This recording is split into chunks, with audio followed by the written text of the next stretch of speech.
Hey there, ladies and gentlemen, and welcome back for another video. I'm your host, Patson, and today we're going to be taking a look at r/cheating stories, posted by Reddit user Damage Nerd. Cheating ex-fiance keeps coming to my door. I really wonder when I will get past this. I'm 24 and my fiance is 25. Had been together for 6 years. I proposed to her during COVID and she was actually having her affair when she accepted my proposal. Why would anyone do that? Why would someone accept a marriage proposal from one person while sleeping with somebody else? Anyway, this is a long post. I have been typing it out for weeks. It's therapy for me in a way. Not really looking for any advice, just trying to empty myself out somewhere. Tell someone, even if it's just strangers on the internet. I'm a pretty awkward guy. I've never been big with the ladies, but when I met my fiance, let's call her Bess, I was head over heels in love within a minute. I had never been in love before, but I knew she was the one I wanted to spend my life with. For some reason, she seemed to really like me as well, and we were talking about kids and moving in together by the end of the week. The time up until D-Day was great. At least it was for me. Obviously not so great for Bess. One day, I happened to see a glimpse of a message on her phone that made me pause. I laid awake that night and got up while she was sleeping and went through it. I was very comfortable with technology. I actually make a living through some mobile apps I made. I'm not super rich, but I could take a year off without suffering any long-term economic consequences. Anyway, I couldn't find anything that's absolutely conclusive, but I did find a lot of suspicious stuff, like deleted messages. She also has a Snapchat contact with an icon that indicated a lot of interaction. There were also some pictures of a guy I didn't recognize, so I installed a spyware to monitor her phone. I did a Google search and selected the most expensive service I could find. I could even turn the camera and microphone remotely. The next day, Bess was supposed to go on a 5-day business trip. She works in sales, so this wasn't necessarily something that was strange for her. But as soon as she was out the door, the messages started going back and forth. I was devastated. I vomited several times. I just couldn't believe what I was reading. For a long time, I refused to accept what it meant. I became obsessed and started going through everything I could get access to. I found out their affair had started more than 2 months before I proposed to her.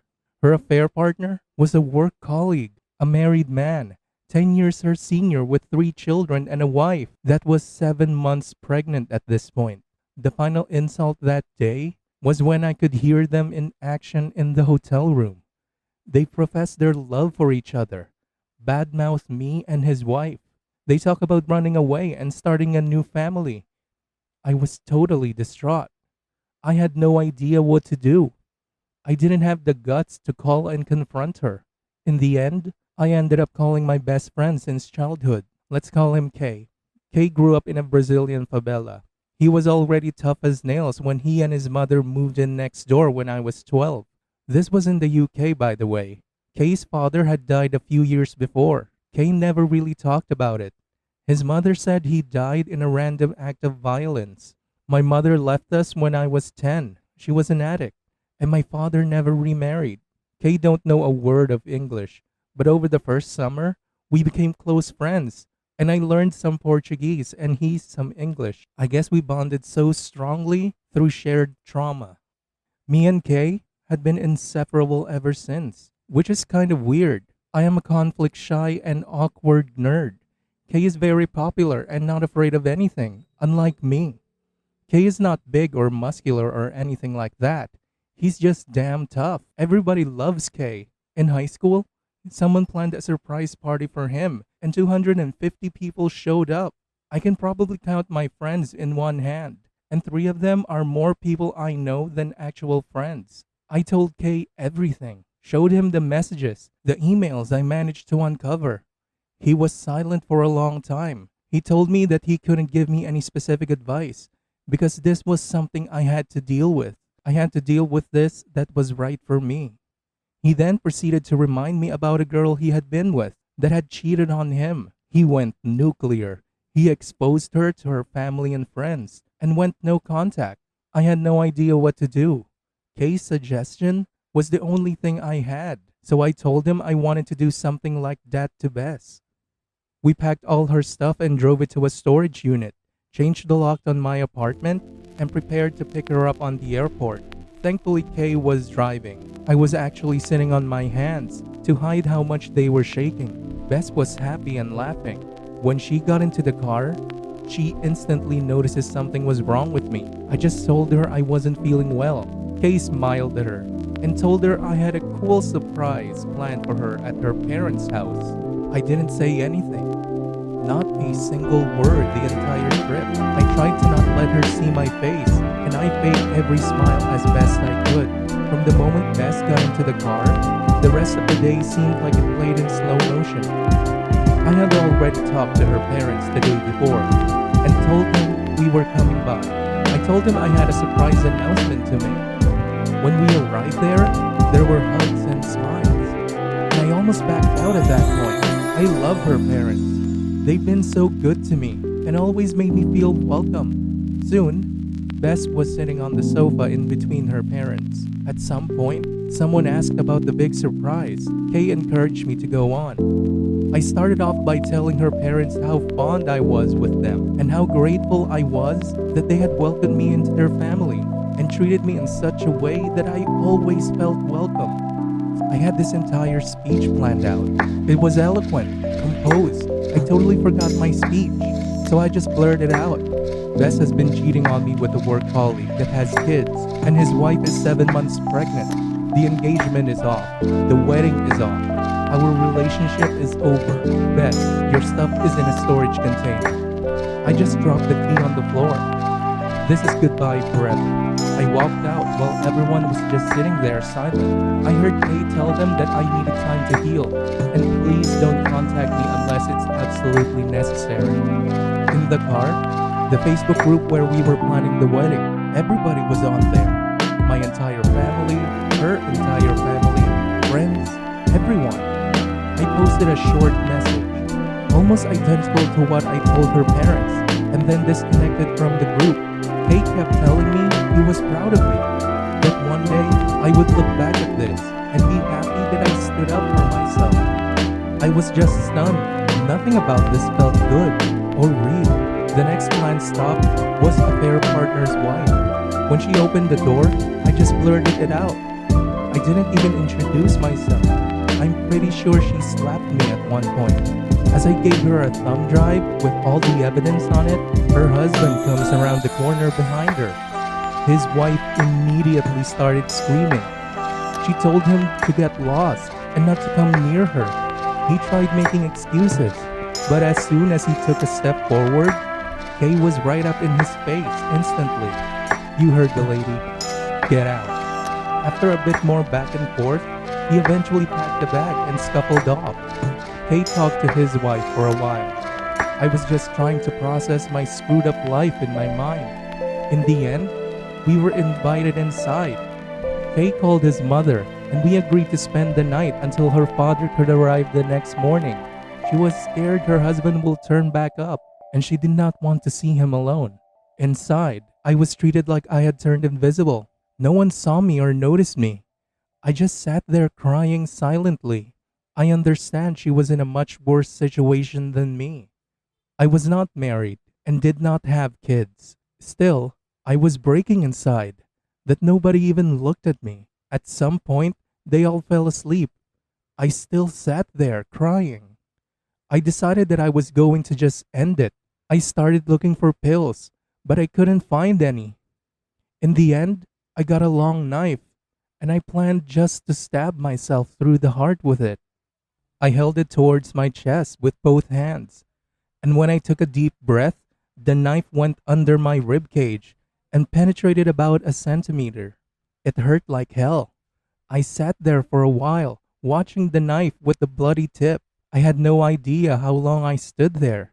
In the end, I left the knife on the table and went back to my chair.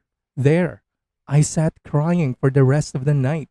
I just couldn't get my head around what's happening. Her father arrived at 5:30 in the morning. I opened the door to let him in. I was covered in blood. He was amazingly calm, considering how I looked. He calmly asked me some questions. He went inside to find his daughter, while I just stood there, holding the door. Shortly after, Kay came out to talk to me. I stared at him for a minute. Then I just passed out. I woke up in the hospital. It's 3 months ago. Kay stayed with me the first few weeks after I returned home. He was scared I was going to off myself again. I haven't talked a word to my ex-fiancée. I changed my phone number. I blocked her email address and all access on social media. She has come to my door for a few dozen times. She talks through the door. Sometimes she talks for hours. She talks about how sorry she is. She begs me for forgiveness. She told me that she's broken it off with a affair partner and that affair partner's wife is divorcing him. That she's been fired because affair partner's wife reported them to HR. When she comes, I just sit right inside the door. I listen to her and cry. I know it's really messed up. I'm just torturing myself. She told me that she could see the door move and she knows I'm here. I haven't healed anything. I still love her like crazy, but my heart and soul is just too damaged. I'm full of anger, hatred, shame. I know I can never go back to her. It would destroy what little self-esteem and self-respect I still have. The confrontation at her parents' place, telling affair partner's wife, it gave me nothing to feel better about. If anything, I regret not just walking away. People had been telling me at some point to go numb or become different. I hope that day is soon for me, because right now, every day is hell. Now for OP's first update. Firstly, thank you everybody for all your great advice. I ended up deciding to try and talk to her parents to see whether or not they could get her to stop coming to my door. I don't really care what her reasons are. I realize now that's my perception of her, and who she actually is in real life are two different people. So she can take a long walk off a short pier for all I care. I just want her out of my life so I can move on. Maybe I can get a cat or something. Anyway, before I was ready to talk to her parents, her dad showed up at my door. He had a six-pack of my favorite beer, and he asked if we can talk. I said sure, and told him I'm on my way out. Maybe we can walk and talk? I didn't want him to come inside, not just because I've been a mess and my apartment reflects that. I didn't want to let him in, and maybe suddenly his daughter would be at the door or something. Or if it got awkward, I didn't want to tell him to leave. I'm not big on confrontation, as you know. He popped 2 bottles of beer, and he just started to talk. Initially, he apologized on behalf of his daughter. Then he tells me that his wife and daughter has been pressuring him to go see me, to somehow get me to talk to his daughter. He proceeded to tell me that he had no intention of doing that. Quite the contrary, he supported my decisions and actions. He told me that his daughter was spoiled and selfish, and that he hoped that for once, she should have to face the full consequences of her actions. Maybe he hoped she could be a better person in the future. Then he got really weird, really fast. He started asking me a lot of questions about how I was. The questions were leading, and it was obvious that he was hopeful that I was still in a lot of pain. What in the actual frick? It was like he was anticipating me to be in a lot of pain, and that he would enjoy seeing that. It freaked me out. So I told him the complete opposite. That I was over his daughter. That it didn't really bother me that much. That I was happy and moving on, etc. He seems very disappointed in this. I had no idea why. Then he went on to talk about my ex's pain. His tone was all wrong when he did this. He was trying to hide it, but he seemed gleeful. That he was enjoying it? I noped right out of it at that point. I pretended I forgot something at home. I said goodbye and ran off. I'm done with my ex now. You strangers snapped me out of it. I am ready to move on. It still hurts like a mother fricker, and my self-esteem and ego is still shot. But I am done, and I'm ready to move on. A lot of you were right, I think. I dodged a bullet, not just her, but probably the rest of her family as well. What kind of father is gleeful for his child's suffering? Once again, thank you everybody for all your help. And now, for OP's final update. Thank you everybody again for all your great advice. After the feedback on my last post, I realized I maybe misread the situation with her father. He was always been great to me, and I have a lot of respect for him. I decided to give him a call and just talk to him. You guys were right. His leading questions to me was because he was trying to find out if there was any chance of me going back to his daughter. He said he was hopeful for that I was good for her, even though he said she didn't deserve me. That made me feel really good about myself for a while, that he recognized that. The reason he was smiling when he talked about his daughter was the culmination of a lifelong argument with his wife about her parenting style. He had told her so many times over the years that letting her daughter get away with things, spoiling her, not giving her discipline, etc., this would have severe negative consequences in the future. His biggest regret was letting his wife overrule him on this. He was smiling and being gleeful in anticipation of telling his wife he was right. I asked him if everything was okay between us, and there was no problem at all. But he jokingly said maybe it was time for him to get a divorce. Apparently, the confrontation between him and his wife and daughter didn't go that well after meeting me. But this time, he told me he wasn't going to back down. This seemed to be a fight that had been for a long time coming for him. As for Kay, he was great, as he always is.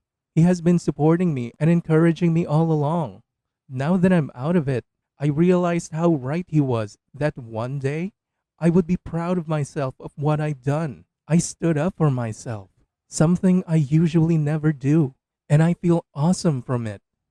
100% will do it again in the future when necessary. My ex never showed up again at my door, and I actually talked to her at this time. She begged me to let her in so we could talk, but I wasn't going to talk to her on her terms. If I was going to talk to her, it would be on my terms. I told her okay, and that I would meet her at a local park in about half an hour. I didn't want her inside in my mess. And as one of you pointed out, maybe she could make some accusations or something if I met her alone. Strangely enough, I wasn't nervous. Felt kinda good actually. For once in my life, I felt pretty sure of myself. Anyways, I went to the park. She was there crying. I sat down. We had some meaningless small talk. She tried to interrogate me about what me and her father talked about. I told her that it was private between me and him, and frankly, none of her business. I was starting to get bored, so I asked her what she wanted to talk about. She then went into this hour-long tirade about how sorry she was. She loved me so much. How wrong it was. How she hurt me. Yada yada. She begged me to consider reconciling. She would do anything. I told her I forgive her, and I don't want to carry that anger, hatred, and hurt anymore.